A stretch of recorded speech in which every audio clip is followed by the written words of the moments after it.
하나님의 말씀 구약성경 역대상 3장 10절 말씀부터 끝절 24절 말씀까지를 읽습니다. 구약성경 역대상 3장 10절 말씀부터 끝절 말씀까지 교독하도록 하겠습니다. 3장 10절입니다. 솔로몬의 아들은 르호보암이요 그의 아들은 아비야요 그의 아들은 아사요 그의 아들은 여호사밧이요 그의 아들은 요람이요 그의 아들은 아하시야요 그의 아들은 요시야요 그의 아들은 아마샤요 그의 아들은 아사랴요 그의 아들은 요담이요 그의 아들은 아하스요 그의 아들은 히스기야요 그의 아들은 므낫세요 그의 아들은 아몬이요 그의 아들은 요시야이며 요시야의 아들들은 맏아들 요하난과 둘째 여호야김과 셋째 시드기야와 넷째 살룸이요 여호와김의 아들들은 그의 아들 여고냐 그의 아들 시드기야요 사로잡혀간 여고냐의 아들들은 그의 아들 스알디엘이와 말기람과 부다야와 셋나살과 여가마와 호사마와 느다바요 분야야의 아들들은 스룹바벨과 시므이요 스룹바벨의 아들은 무술람과 하나야요 그의 아들 메제 슬로바싯과 또 하수바와 오헬과 베리아가와 하사다와 유사베셋 5사람이요 하나냐의 아들은 분하델과 여샤여요 또 르바의 아들 아르난의 아들들 오르바스의 아들들 스가냐의 아들들이니 스가냐의 아들은 스마아요 스마의 아들들은 핫두스와 이갈과 바리아와 느아랴와 사밧 6사람이요 느바리아의 아들들 에뇨에네와 시스기야와 아스라임 3사람이요 다 같이 에레네의 아들들은 호다위야와 엘리야십과 블라와 악국과 요하난과 들레와 아나니 7사람이더라. 살아계신 하나님의 말씀입니다. 오늘 본문은 계속되는 다윗 자손의 족보를 쭉 기록을 하고 있습니다. 아마 정확하게 다 기록한 것은 아니고 듬성듬성 빠져 있기도 하고 예수님의 족보와 비교해 보면은 많이 생략을 예수님의 족보에서는 했었습니다. 오늘 말씀을 통해서 함께 우리가 묵상하며 기도할 제목을 나눌 수 있기를 바랍니다. 호랑이는 죽어서 가죽을 남기고 사람은 죽어서 이름을 남긴다 그렇게 표현했는데 오늘 족보에 나와 있는 많은 사람들의 이름을 보게 됩니다. 역대기는 바벨론 포로에서 돌아온 백성들에게 힘과 용기를 주기 위해서 족보를 기록을 합니다. 너희 조상이 즉 지금은 아주 초라한 포로에서 돌아온 그런 사람들이지만 조상들은 이와 같은 족보를 가지고 있다. 더 나아가면은 하나님께서 택하신 바 된 백성이었다. 하나님의 소유된 바 된 백성이고 하나님과 함께했던 그런 백성이다라는 것을 알려주고 가르쳐줌으로써 지금 힘을 잃고 있는 백성들로 하여금 힘내라라는 그런 의미가 담겨 있다. 이렇게 생각할 수가 있습니다. 족보를 읽으면서 이제 우리에게 주시는 교훈은 이 족보는 이름만이 아니라 거기에 담겨 있는 그 사람의 삶의 역사를 우리가 기억해야 된다. 솔로몬 그러면은 솔로몬의 그 이름 자체만 기억하는 것이 아니라 그 솔로몬이 하나님과의 관계에서 어떻게 살았으며 이웃과의 관계에서 어떻게 살았으며 자기 백성들을 어떻게 다스렸었는지 이런 것들을 이제 솔로몬이라는 이름 속에 담겨 있는 그 역사를 보게 된다는 것입니다. 우리는 솔로몬을 기억할 때 성전을 지은 사람, 그래서 솔로몬 성전 이렇게 표현을 하고 사실 솔로몬의 생애에 있어서 가장 그 절정에 올라 있고 또 가장 아름다웠던 그런 모습은 성전 봉헌을 위한 기도라고 저는 늘 생각을 합니다. 하나님께 기도하죠. 하나님, 주의 백성들이 이 하나님께서 이렇게 자기의 이름을 두시려고 세우신 이 성전을 향하여서 저들이 기도하면 전쟁에서도 이기게 하시고 역병도 물러가게 하시고 또 죄를 사하여 달라고 하면 사하여 주시고 이 성전을 향하여 기도하거든 이라는 그런 표현을 계속 사용하고 있습니다. 성전 봉헌의 그 기도문을 읽어볼 때 성전을 중심해서 즉 하나님 계신 곳 하나님을 향하여 기도할 때 하나님께서는 모든 병마를 물리쳐 주시고 삶의 모든 문제를 해결해 주시고 또 나라와 민족과 국가를 세워주신다는 그런 사실을 하나님 앞에 간절히 간구하고 기도했음을 보여주고 있습니다. 솔로몬은 하나님과 만나는 장소인 성전을 건축하였고 그리고 그 성전을 통하여서 하나님과 기도하고 응답받는 삶의 모습을 보여줬던 그런 왕이 솔로몬 왕이었다는 것입니다. 그래서 우리의 첫 번째 기도 제목은 하나님 우리로 하여금 하나님과의 올바른 교제, 주님의 교회를 향하여 주님의 존전을 향하여 나아가게도 하시고 주님을 향하여 기도하게도 하시고 우리가 주님을 향하여 기도하거든 주는 계신 곳 하늘에서 들으셔서 우리의 기도를 들으시며 응답해 주십시오. 솔로몬의 기도에 응답하셨던 하나님 우리에게도 응답하여 주십시오. 그런 간구로 주님 앞에 기도하는 귀한 새벽이 꼭 되시기를 바랍니다. 주를 향하여 기도하거든 그 기도를 들으시옵소서. 어느 곳에 있든지 어디에서 살고 있든지 어느 장소에 있든지 주님을 향할 때 주만 바라볼 때 그때 주님께서 도우시고 함께해 주실 줄로 분명히 믿습니다. 우리는 정말로 주님이 필요한 존재입니다. 그러므로 주님을 향하여 이제 마음을 가다듬고 심령의 옷깃을 여미고 영혼의 무릎을 꿇고 주를 향하여 나아가는 이 귀한 믿음을 우리에게 허락해 주시옵소서. 간절히 간구하는 귀한 새벽 되시기를 주님의 이름으로 부탁을 드립니다. 주를 향하여 기도하거든 주는 계신 곳 하늘에서 들으시옵소서. 솔로몬의 기도로 하나님 앞에 기도할 수 있는 믿음의 성도들 꼭 되시기를 간절히 바랍니다. 솔로몬의 아들 르호보암은 이름 자체가 넓게 하다 이런 르호봇과 연결되어 있는 이름입니다.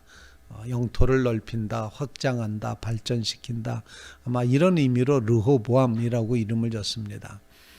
솔로몬 왕 이후에 이 르호보암 때문에 나라가 남과 북으로 나뉘어지지 않습니까? 르호보암이 어떻게 했습니까? 어른들 이제 나이 많이 들었던 어른들 솔로몬을 모시고 섰던 대신들의 말을 듣지 않고 젊은 사람들의 말을 듣습니다. 젊은 사람들이 좀 판단력이 좀 덜 했던 것 같습니다. 뭐라고 말했습니까? 그러지 마십시오. 아버지의 허리가 내 손가락 같다고 하십시오. 그렇게 말하지 않았습니까? 내 아버지 솔로몬의 허리가 내 손가락만도 못하다. 그러므로 내 아버지가 세금을 많이 물렸는데 나는 그것보다 더 물릴 것이고 전갈채찍으로 너희를 벌하겠다. 다스리겠다. 더 포갑정치를 하겠다. 이렇게 표현을 합니다. 그러자 북쪽에 있었던 이제 열 지파의 사람들이 우리가 무슨 이 남쪽에서 이 남한국 유다 쪽에서 르호보암 밑에서 뭐 얻어먹을 거 있냐? 우리끼리 가자. 그래서 북왕국 이스라엘을 여로보암을 중심해서 세우게 된다는 것. 쓰라린 역사였습니다. 쓰라린 역사 르호보암을 통해서 우리에게 기도하게 하시는 기도 제목이 있는데 그것은 바로 하나님 앞에 겸손해야 되는데 스스로 한없이 교만해지고 스스로를 넓다, 스스로를 크다, 스스로를 최고다 이렇게 생각했다는 것입니다. 르호보암의 모습을 보면서 우리는 하나님 앞에 끊임없이 겸손을 기도할 수 있기를 간절히 바랍니다. 주님 앞에 겸손히 무릎을 꿇고 나아가는 것. 주님 앞에 우리는 내세울 것 아무도 없으며 오직 하나님만 의지하겠습니다는 이런 고백으로 나아가는 것. 그리고 말씀 중심에서 서야지 젊은 사람들의 의견의 중심에 서서는 안 된다는 것입니다.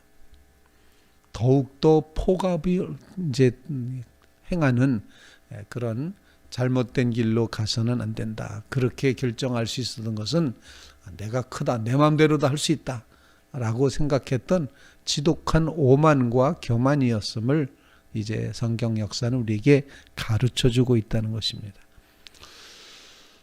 물론 이삭이 계속해서 싸우게 되고 그랬을 때 우물을 계속 뺏기지 않습니까? 그러면서 또 양보하고 그러는데 드디어 싸우지 않게 되자 그 장소 이름을 르호봇이라 하여 여호와께서 우리의 장소를 넓게 해주셨다 이렇게 생각했던 그 르호봇, 넓어진다 이런 뜻의 르호보암 왕, 그 왕은 정말 스스로를 너무 넓게 생각했습니다. 하나님 의지하고 하나님의 뜻을 구하고 하나님께서 뭘 원하실까? 나에게 솔로몬은 그렇게 천번 제사 지내고 그렇게 말하지 않습니까? 내가 다스릴 백성이 너무 많으니 나에게 이 다스릴 수 있는 이 백성을 잘 들을 수 있는 귀, 지혜롭게 들을 수 있는 그런 지혜를 주십시오. 그게 하나님의 마음에 합했다 이렇게 말하지 않습니까? 하나님께 뜻을 물어서 구했던 것입니다. 겸손했던 거죠. 그런데 르호보암은 나는 크다, 넓다 생각을 해서 제멋대로 하다가 나라가 두 쪽 나고 말았습니다. 이후로의 역사는 계속 망하는 역사지 다시 살리는 역사가 못 되었다는 것을 보여주고 있습니다. 교만은 결국 망한다는 것. 이 사실을 기억하면서 하나님 우리로 하여금 끊임없이 우리는 하나님 앞에 연약한 존재입니다. 하나님만이 우리의 삶의 모든 것 되어 주심을 기억하며 겸손히 주님을 의지하며 살아가게 해 주시옵소서. 하나님의 초를 의지하게 하여 주시옵소서. 하나님의 인간과 다름을 의지하며 나가게 해 주십시오. 그런 간구로 하나님의 뜻 앞에 맡기고 겸손히 서는 그런 믿음을 구하는 귀한 새벽 되시기를 주님의 이름으로 부탁을 드립니다. 세 번째로 기억해야 되는 인물들이 있는데 물론 중간에 이 솔로몬의 아들들 중에 이어져 왔던 왕들 중에 아사 왕이라든지 여호사밧 왕, 요시야 왕, 히스기야 왕 이렇게 한 4명 정도는 선한 왕으로 평가되고 나머지는 다 악한 왕으로 저 하나님 보시기에 이렇게 악을 행하였다, 정직하지 못했다 이렇게 평가받다가 드디어 시드기야 왕에 와서 나라가 망하고 바벨론 포로로 붙잡혀가지 않습니까? 포로로 붙잡혀간 다음에 그 족속들도 계속 다윗의 혈통을 이어가는 그런 사람들의 명단을 쭉 기록해놨습니다. 선하게 인도함 받았던 선하다고 평가됐던 그런 왕들은 완전히 다 선하지는 못했지만 그래도 하나님의 말씀에 따라서 신앙을 회복하려고 애썼던 왕들은 선한 왕 이렇게 표현될 수 있습니다. 말씀을 회복하고 성전 신앙을 회복하고 여호와 신앙을 회복하려고 애썼던 왕들은 선한 왕으로 평가가 됩니다. 근데 그렇지 않았던 왕들은 다 하나님 보시기에 악을 행하였다. 또는 북왕국 여로보암의 죄를 따라갔다. 계속 반복돼서 그렇게 평가받지 않았습니까? 이제 바벨론 포로에 잡혀가 있던 그런 족속들 가운데 그런 족보 가운데 수룹바벨이라는 이름을 기억하셔야 됩니다. 수룹바벨. 그는 바벨론에서부터 포로들을 이제 이렇게 다시 돌아오게끔 하는 고레스 왕의 그 포로 바벨론 포로에서부터의 귀한 첫 번째 귀한의 지도자로 백성을 데리고 지금 이제 이곳에 왔습니다. 아마 이 스룹바벨은 지금 이 말씀을 들어야 되는 족보를 읽는 이것을 읽어야 되고 들어야 됐던 돌아온 백성들 중에 한 사람일 수도 있겠다. 그런 상상을 해봅니다. 왜? 포로에서 돌아온 사람에게 족보를 말하고 있다고 이미 말씀드리지 않았습니까? 그렇다면은 스룹바벨은 지금 현장에 있을 수도 있겠다. 즉 돌아온 백성들 돌아왔다는 것, 하나님의 도성으로 돌아왔다는 것과 함께 상징적으로 하나님의 품 안으로 돌아왔다. 회개하고 돌아왔다. 집 나갔던 아들 돌아왔다.